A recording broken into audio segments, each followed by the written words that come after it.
നമസ്കാരം. പുതിയ ഒരു ചോദ്യമായി നമുക്ക് ആരംഭിക്കാം. നമ്മൾ മുന്നിൽ കണ്ട ഒരു ചോദ്യം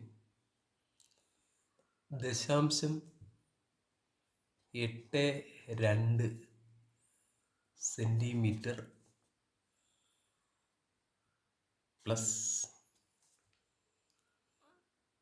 0.2 മില്ലിമീറ്റർ. ഇതൊരു ചോദ്യം. അപ്പോൾ നമ്മൾ ചെറിയൊരു കൺഫ്യൂഷൻ വരാൻ സാധ്യതയുള്ളതുണ്ട്. നമ്മൾ പെട്ടെന്ന് ചെയ്യുകയാണെങ്കിൽ ധൃതി പിടിച്ച് ചിലപ്പോൾ മത്സര പരീക്ഷയൊക്കെ ചെയ്യുമ്പോൾ നമ്മൾ അറിയാതെ ശ്രദ്ധിക്കാതെ ഇത് തങ്ങൾ കൂട്ടിവെച്ചിട്ട് പോകുന്ന രീതിയുണ്ട്. ശ്രദ്ധിക്കേണ്ട ഒരു കാര്യം, സെൻറ്റിമീറ്റർ എന്ന് പറയുന്ന ഒരു ഏകകമാണ്, ഒരു ഏകകമാണ്. നമ്മളൊരു ക്രിയ ചെയ്യണമെങ്കിൽ രണ്ട് സംഖ്യകൾ, അത് ഇപ്പോൾ 8 സെൻറ്റിമീറ്റർ എന്നൊരളവിലാണ് നമുക്ക് തരുന്നതെങ്കിൽ അതേ സെൻറ്റിമീറ്റർ മായി മാത്രമേ നമുക്ക് ക്രിയ ചെയ്യാനോ അല്ലെങ്കിൽ ഗുണിക്കാനോ ഹരിക്കാനോ കൂട്ടാനോ ഒക്കെ സാധിക്കുകയുള്ളൂ. ഒന്നുകിൽ ഈ 0.82 സെൻറ്റിമീറ്ററിനെ MM-ലാക്കുക, അല്ലെങ്കിൽ ഈ സെൻറ്റിമീറ്റർ MM-ലാക്കുക, അല്ലെങ്കിൽ ഈ 2 mm എന്നുള്ളത് സെൻറ്റിമീറ്റർ ആക്കുക. ഇതിൽ രണ്ട് ഏതെങ്കിലും ചെയ്താൽ മാത്രമേ നമുക്കിത് ഈ ക്രിയയിലേക്ക് കടക്കാൻ സാധിക്കൂ. അപ്പോൾ നമുക്ക് ആദ്യം സെൻറ്റിമീറ്ററായി ചെയ്ത് നോക്കാം. സെൻറ്റിമീറ്റർ വേണ്ട, അല്ലെങ്കിൽ ഇത് MM-ന് മില്ലിമീറ്ററാക്കി ചെയ്ത് നോക്കാം. അതായിരിക്കും ഇത്തിരി എളുപ്പം. അപ്പം 0.82 സെൻറ്റിമീറ്റർ എന്ന് പറഞ്ഞാൽ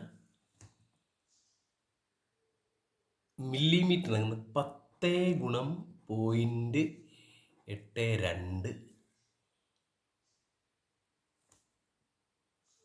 മില്ലിമീറ്റർ. കാരണം സെൻറ്റിമീറ്റർ എന്ന് പറയുന്നത് 10 മില്ലിമീറ്ററാണ്. അപ്പോൾ അതിനെ സെൻറ്റിമീറ്ററിനെ 10 മില്ലിമീറ്ററിലാക്കാൻ 0.82 ഗുണം 10. അപ്പം നമുക്ക് എന്ത് കിട്ടും? 10 കൊണ്ട് കൊടുക്കുമ്പോൾ നമ്മളൊരു പൂജ്യമാണല്ലോ. 0.8 എന്നുള്ളത് 10 കൊണ്ട് കൂടിയും ഈ ദശാംശം ഒരു പൂജ്യം ഇപ്പുറം പോയിട്ട് 8.2 mm എന്നാവും. അപ്പോഴോ ഈ 0.82 സെൻറ്റിമീറ്റർ എന്ന് പറയുന്നത് എപ്പോഴും എന്തായിരിക്കും? 8.2 mm ആയിരിക്കും. നമുക്കിനി ഇതായി ക്രിയയിലേക്ക് പ്ലസ് 2 mm, 0.2 mm, 0.2 mm കൂട്ടി നോക്കാം.